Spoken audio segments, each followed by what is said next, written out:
پاکستانی وزیر اعظم عمران خان اپنے پہلے دورے پر کابل پہنچے، جہاں انہوں نے افغان صدر اشرف غنی سے ملاقات کی۔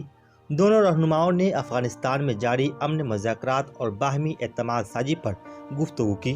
افغان صدر اشرف غنی نے عمران خان کی کابل آمد کو ایک تاریخی موقع قرار دیا، جبکہ عمران خان نے انہیں یقین دلایا کہ پاکستان افغانستان میں قیام امن کے لیے تمام ممکنہ اقدامات کرے گا۔ دونوں رہنماؤں نے افغان صدارتی محل میں ملاقات کے بعد مختصر تقاریر کی۔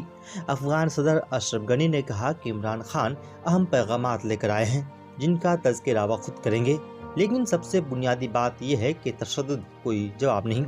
وزارت عظمیٰ کا منصب سنبھالنے کے بعد عمران خان پہلی مرتبہ پڑوسی ملک کے دورے پر گئے ہیں۔ علاوہ ازیں وہ ذاتی طور پر بھی پہلی مرتبہ کابل پہنچے ہیں۔ اس بارے میں گفتگو کرتے ہوئے عمران خان نے کہا، میں کم سے کم 50 برس سے افغانستان اور کابل آنے کا منصوبہ بناتا رہا ہوں، لیکن ایسا نہیں ہو سکا۔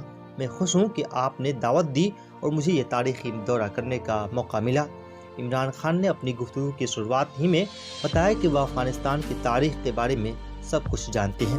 ماضی میں دونوں ممالک کے شہریوں کے باہمی تعلقات کے بارے میں گفتگو کرتے ہوئے عمران خان نے کہا، 60 اور 70 کی دہائی میں پاکستانیوں کا سیاحت کے لیے پسندیدہ مقام کابل تھا اور افغانستان سے بہت سے لوگ پشاور جایا کرتے تھے۔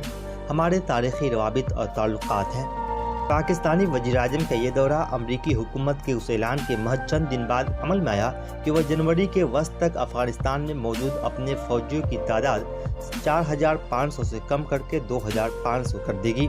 امریکی صدر ڈونلڈ ٹرمپ کی انتظامیہ نے طالبان کے ساتھ اپنے ابتدائی معاہدے میں امریکی افواج کے بتدریج انخلا کی بات کی تھی۔ تاہم تازہ فیصلے کے بعد افغانستان میں تشویش پائی جاتی ہے کہ اس فیصلے سے طالبان اور دیگر شدت پسند جنگجو زیادہ مضبوط ہو سکتے ہیں۔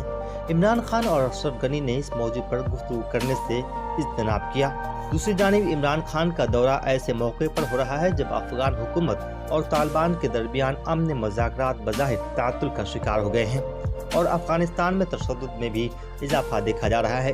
عمران خان نے کہا، پاکستان نے طالبان اور امریکہ کے مابین مذاکرات کرانے میں کردار ادا کیا ہے اور بعد میں انٹرا افغان مذاکرات میں بھی کردار ادا کیا، لیکن ہم نے دیکھا کہ مذاکرات کے باوجود افغانستان میں پرتشدد واقعات میں اضافہ ہو رہا ہے۔